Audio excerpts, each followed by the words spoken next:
Black Friday is upon us. But what should that mean? What should that mean for accounting firms? It seems like everybody's getting in on the old Black Friday, like Cyber Monday hype cycle. But what about accounting firms? We talk about how we shouldn't be casually old professional services firm. We ought to be leaning into the new age of things. Cast away the old like high and mighty, I'm a professional services firm. Throw that stuff out the window. But how should that make us feel about Black Friday? Come on in. Jingle jangle, let's talk about it.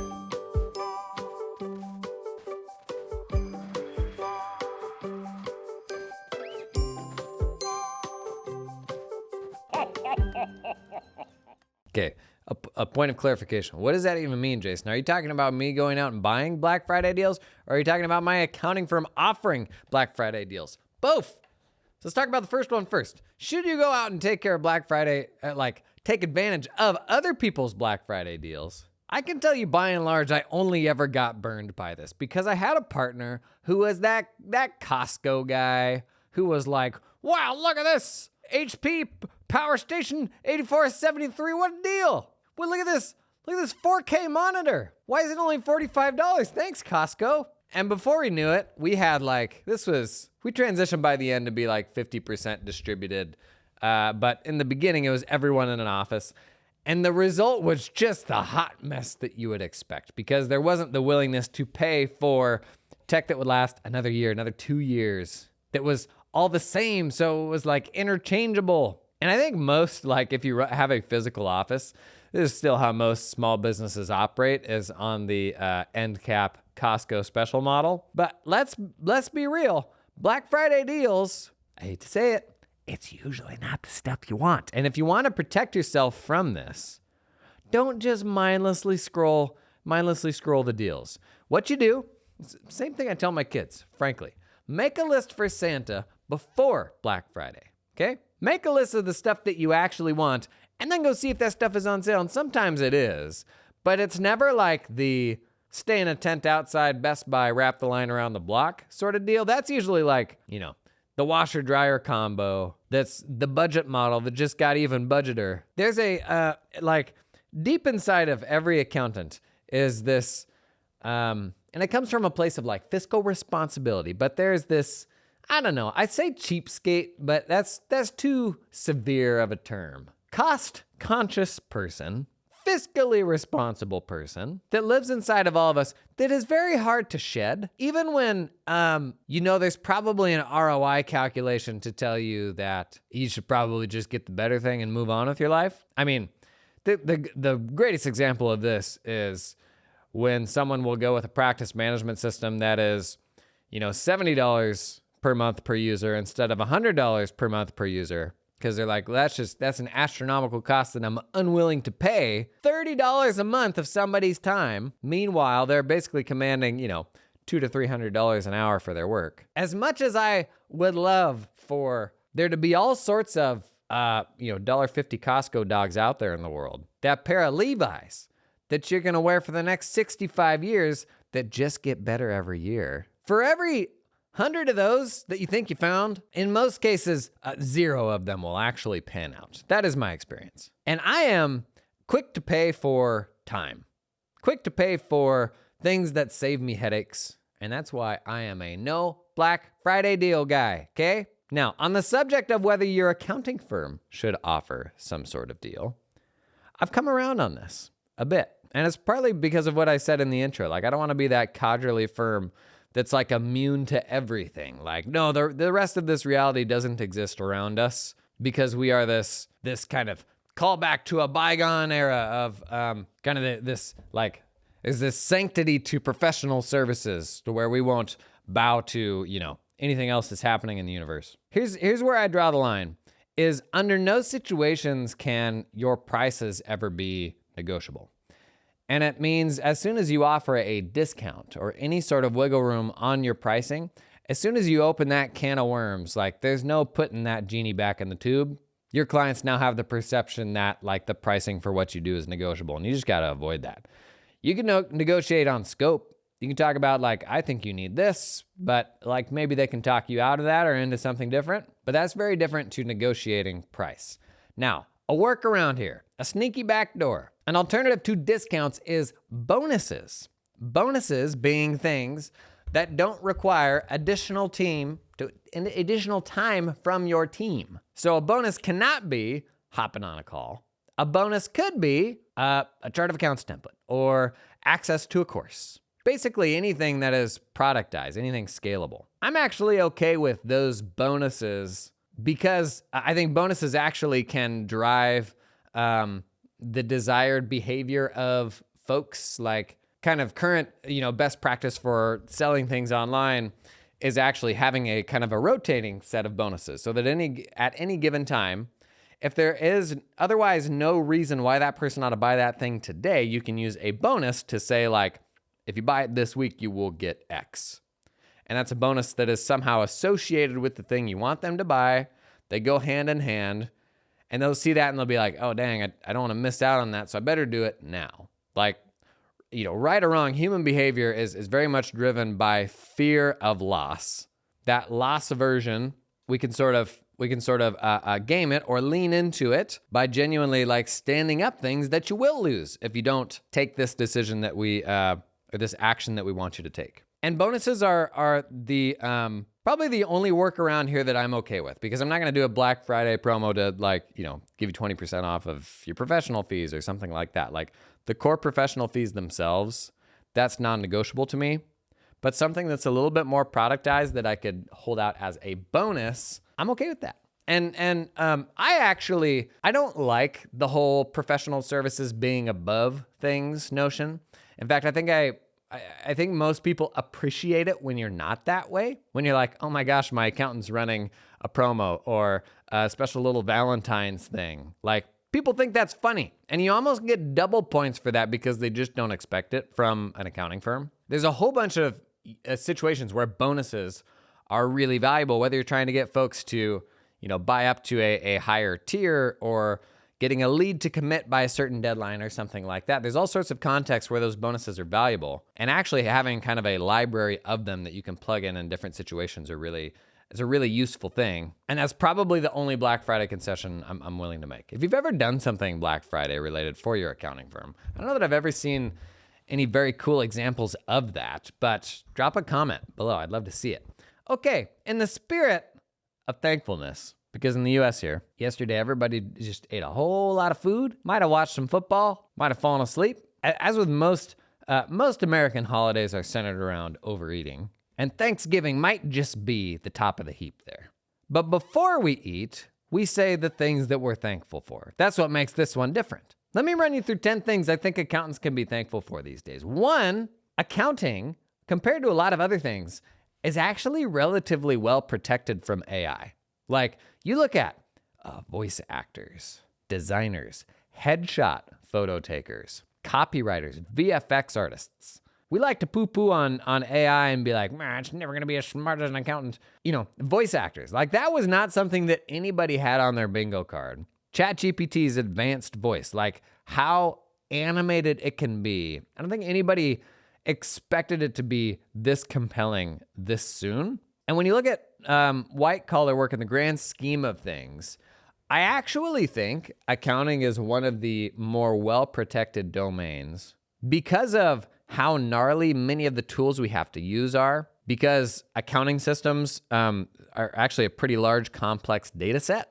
Despite the fact that outwardly, for some reason, folks outside of accounting, what we do has always looked really simple for some reason. Like accounting has always been on the brink of extinction, seemingly, and this maybe there's the nuisance factor there too, where nobody wants to do it, and so everyone kind of just wants it to go away. But if you compare it to many other things, like honestly, even legal, and I don't know, as soon as I go outside accounting stuff, I run the risk of, my ignorance to the nuance of other things, just making it seem like it's easier than it really is. But I actually think that we're in a relatively good spot. If we look at like a 5 to 10 year scenario where professional work is wildly different and AI has really changed things, which honestly I think will probably happen. On the spectrum of how disruptable things are, I actually think accounting's on the pretty good end of the spectrum, where there'll still be plenty for us to do. This episode is sponsored in part by LiveFlow. This is the season of giving thanks. And you know who I'm thankful for? LiveFlow. LiveFlow was one of the very first sponsors I ever had on my content, and they've kind of been with us from the beginning. I'll be honest, I don't know why. People must be going to LiveFlow from our content, which is great. But I'm thankful they've been there since the beginning, because it's brands like that that honestly keep this content coming. Now, LiveFlow, they started out as like a killer spreadsheet plugin for your Google Sheets, your Excel, sync data out from your QuickBooks files, your Xero files. Now, they've got like a whole dashboarding platform where you can do the same thing, connect it up to the ledger, make these quick little dashboards. It can be either super basic, even mobile friendly, or like big, comprehensive, multi-tab sort of monstrosities. It's pretty cool, pretty easy to set up too, like unintimidating. We did a demo day video, maybe a couple months now, on their new dashboard functionality. It's actually got a load of views. But check that one out if that sounds interesting. And thank you to LiveFlow for being a friend of the pod. Today's episode is sponsored in part by Ramp. Do you know what Ramp is? Maybe you do, maybe you don't. Ramp is a spend management platform. Do you know what a spend management platform is? Maybe you do, maybe you don't. These have kind of cropped up in the last 3 to 5 years. And I actually think accountants are extremely well suited to bring spend management platforms to small businesses for the first time. And it is all about better card hygiene. Not using one card for everything. Not having an office card, that Jimmy runs out and uses for donuts. It's about using virtual cards, putting budgets on cards, how you manage those budgets across your team members. It is about enablement of your team members to give them greater flexibility to go out and do what they need to do, spend money with boundaries. And Ramp rolls all that stuff into a super tidy platform. And in the last year or so, they've been investing in their accountants channel big time. You'll see them at all the conferences. Super mature product. Sometimes we're afraid to put that new thing in front of a client because it may embarrass us. Ramp is AAA, very, very nice product. If that's a problem for your clients, also spoiler alert, unlocks a whole bunch of bookkeeping automation opportunities as well. We've done a demo day for Ramp if you want to see a 5-minute demo on my YouTube channel. Otherwise, learn more about Ramp down at the link in the video description. Number 2, is this 2 current events? Okay, let's do it anyway. Even if the IRS gets deleted, you'll still be busy. This is kind of a meme with ever since the election and kind of the political landscape in the US and the government efficiency thing, and how they're going to strip back and simplify the government. I actually would not be surprised if the IRS did not exist 12 months from now. Honest to goodness, I would not be surprised if that were the case. And I wouldn't have said that 2 weeks ago. Lex Friedman's podcast, he did an interview with the Argentinian president, who is he is like a cartoon character, but went in and just similar to what Musk did going into Twitter and just cutting 90% of people. The Argentinian president has done something very similar in just over a year he's been in office, where they've just stripped it of a whole bunch of stuff. And last month, he killed their equivalent of the IRS. And you think how is that even possible? Whenever, I think Musk tweeted a reply to somebody that they were going to quote, delete the IRS. Whenever it comes up, it's almost like a meme, right? Because it's well, how could that even be possible? And so I looked into this a little further, what they actually did. I'm you can't just not have that service. They killed it. They seemingly reopened a new one. And I'm kind of going did they really just change the logo or change the naming, right? But I think they actually rehired completely different people, went to completely different systems. In the US, a big issue is the legacy tech that the IRS is on that is going to be just outrageously difficult to get off of. And the current administration and how they're thinking about this government efficiency thing, they're looking at what Argentina has done big time. That is their model that they're trying to follow. And the model eliminated the tax agency, along with a lot of tax legislation. Now, the uninformed would think that the elimination of a tax agency or the elimination of legislation extends to the elimination of tax professionals. I have a hard time seeing that not making us busier than ever before, right? And so maybe that's actually not a great outcome either, is kind of throws all your workflows out. But with, AI and everything that's happening, the fact that it seems no matter what, there's going to be an abundance of need for what you do. In the grand scheme of things, I would prefer to be in demand, right? I think that's a good thing. Number 3, category tech, as in tech for public accounting firms, I would argue has never been better. We've seen some cool stuff in the last few years around like month-end close automation, around automating tax intake. We still need better tax software in the US. You don't want to see somebody that's going to be bummed out if they, turn the tax system on its head. Anybody building software around said tax system, yikes. Cloud practice management systems are so much better than they were 5 years ago and continue to ship really good stuff every month. It was never been a better time for tech, for accounting firms.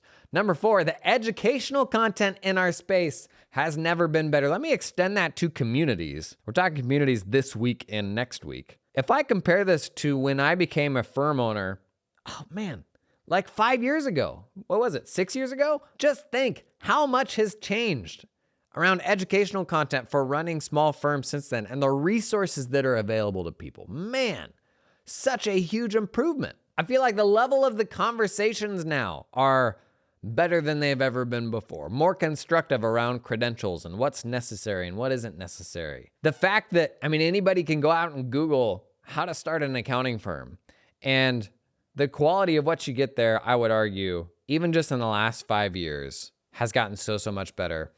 And it's so much easier to find other people who run accounting firms. Like if you really want to make friends with other people that run accounting firms, you have to be like actively avoiding social media. Like there's never been more resources than there are now, which honestly for me would have completely changed my firm running journey. In fact, I may have never even gotten into content because I started producing content when it was like, a wasteland. There were like maybe less than 50 videos on YouTube about running an accounting firm. Now we publish about 50 videos a week to YouTube about running an accounting firm. Oh, number 5, it's never been easier to find peers than it is now. Kind of already covered that one. But that was the most powerful thing for me always, was like finding other people that run accounting firms. That was so valuable. Number 6, more of the world is moving online, making it easier to find just the people you want to work with. There's accountants in general, I think, are still down on specialization. When I think of it more like, isn't that cool? Like the notion that we have access to such a specific type of person these days, thanks to social media and algorithms and all that. Like, isn't that cool that we can go more niche than we were ever able to go before? Even if it's not a business decision, like even if it's not a financial thing, isn't it nice that you can keep things simple? That you can have conversations about the same things each day? Not in a way that hopefully gets boring, but in a way that like leads you to truly being a better advisor. We did a video on the main channel recently about like, how do I find clients who are offline? And we shared some tips for, kind of finding the hubs for where those people hang out. But the end of that video, the point of it was really that those people increasingly do not exist. Like the number of folks who weren't online 5 years ago was so much more than those who are not online today. Being online, social media, all that's not a young person's game. It's an everyone game. And that's changed, I would argue, a lot in the last 36 months. Even if, in the past you say farmers, tradespeople, you kind of have these stereotypes in your head of the type of people that don't hang out online. They're online. You just haven't found them yet. In fact, there's a really common plateau for anyone that produces content online to where they can convince themselves when they hit that plateau that they've reached everyone, that they've found everybody that would be interested in their stuff, which, if you sit back and you think about it, how big the world is and how many people there are online, that's such a naive thing to think, right? That everyone on this planet who could benefit from what you have to offer has somehow found your stuff. They've found, all the people that will find the current version of it, they have found it. The goal ought to be like, how do I find those next people? Like, how do I make my stuff even better, even easier to discover? Because it's never been easier to draw out like very specific types of people. And when it comes to building a business to serve a specific need, that's awesome. That makes it so much easier to do this than it was before when you had to turn up to like networking events and Rotary stuff, that sort of thing. And I would also argue that social media is a whole lot more fun than Rotary. Like, that's just a more entertaining place to be. This episode is sponsored in part by CoreV. Hey, we're closing up on year-end tax planning season, renewals. Oh, you want to get some better paying work? Buddy, tax advisory, that's where it at. CoreV, it is the most mature, tax advisory platform out there. From identifying saving strategies for your clients to presenting them in a way that they will actually understand and pay you top dollar for, like framing the savings in a way that makes you look valuable, rather than just doing a whole bunch of work in like Planner CS or like BNA or something like that, and then just telling the client, here's what we did and here's the extension estimates. That's not framing your value up in a very positive way. Corvi, in my opinion, is like the most premium tool out there for doing this. If you want to trade in the mill of just pumping out tax returns for something better, something more valuable, buddy, that is tax advisory, and software, the right software, is going to make that much easier for you. To learn more about Corvi, check out a link down in the show notes. This episode is sponsored in part by Cloud Accountant Staffing, who helps accounting firms work with talented accountants in the Philippines for the first time. Origin story of Cloud Accountant Staffing. A guy named Jordan was running a cloud accounting firm, a team of about 15. This story may feel familiar to you. Like most firm owners, struggle to find onshore accountants, and after having 4 consecutive offers rejected in 2020, was burned out on hiring. Oh, buddy, if you've ever hit that wall, you know what that feels like. That's when he turned to offshore staffing companies for help. Although his experience was not a big success, he realized there was like something to it. The underlying people were great. So he started building his own offshore hiring pipeline in 2021. Now his accounting firm has 9 full-timers in the Philippines. A light bulb went off and Cloud Accountant Staffing was born. Now he's just doing the same thing for other firms. Like it's as simple as that.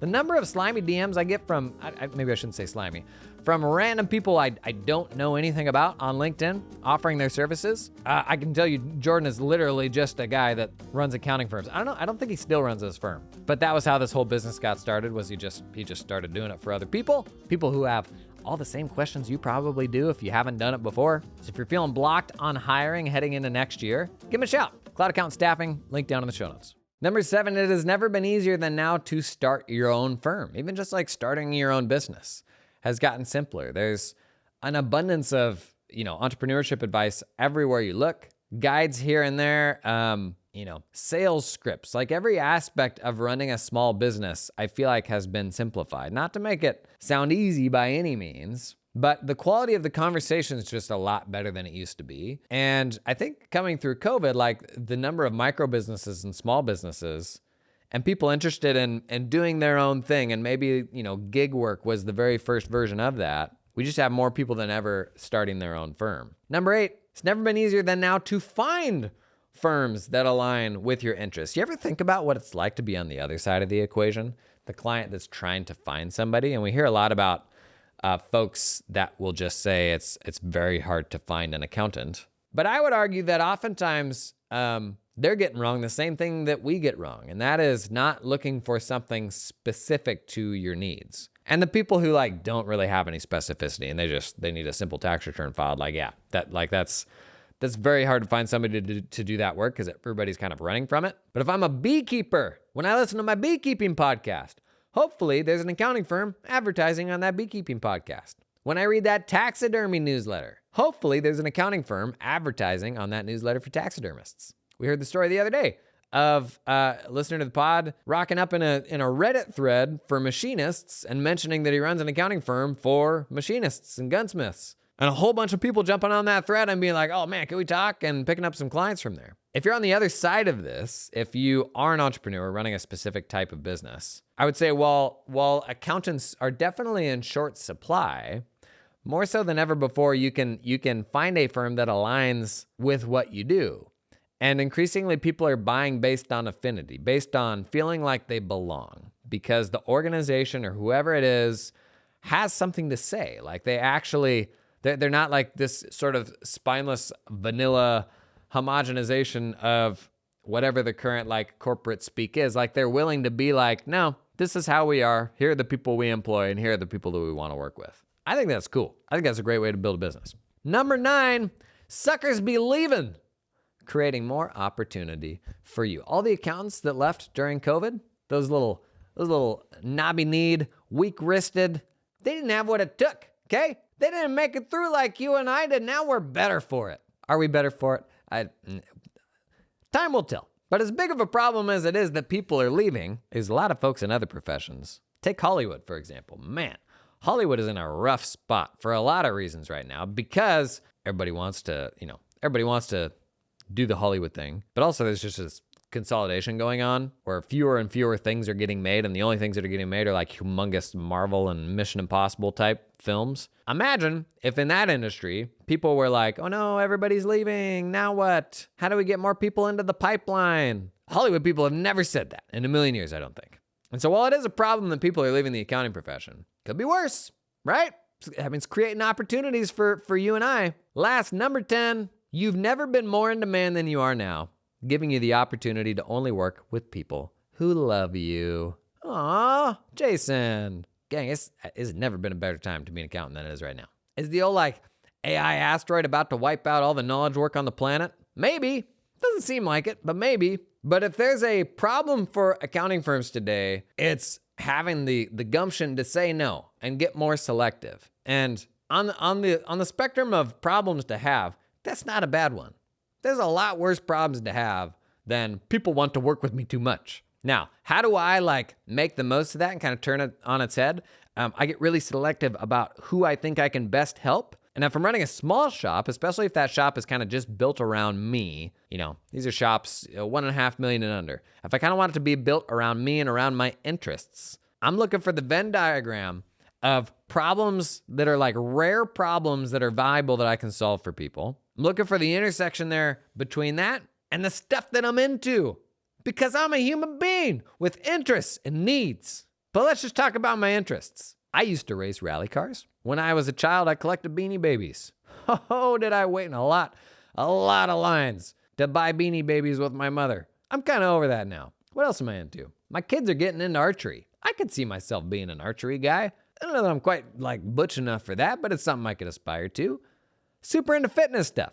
Super into creator businesses like mine. So how could I marry those interests, the things that I super enjoy doing, with valuable, rare problems that entrepreneurs have who have the money to pay for the solution? Because the best competitive advantage you have is your interests. The stuff that you would do whether you're working or not.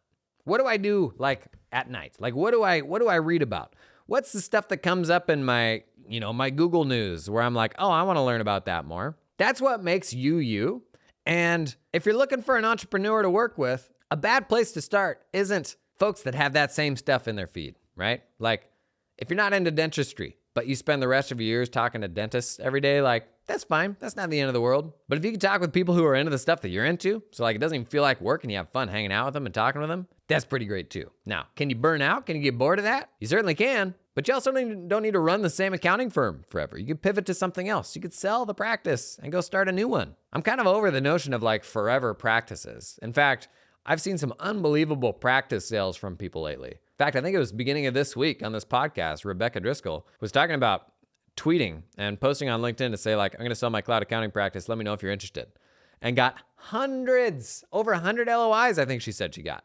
Excuse me? I will be honest, there's a part of me that on the inside was like, holy heck, how easy would it be for me to sell a firm? Should I just be creating a firm every 36 months and then selling it off? There's downsides to that for sure. But the decision to DM a podcast host today to go on this lawn mowing podcast, the decision to send that DM shouldn't be blocked by, what if I get bored of lawn mowing one day though, right? That's the trap, is we're thinking too far out ahead. And so we just keep being a generalist. Anyways, you've never been more in demand than you are now, which means you kind of get to make up the rules along the way, decide who you want to work with. And that is worth being thankful for. That's it for today. I love you all. I'm thankful for you. Thanks for tuning in. Bye.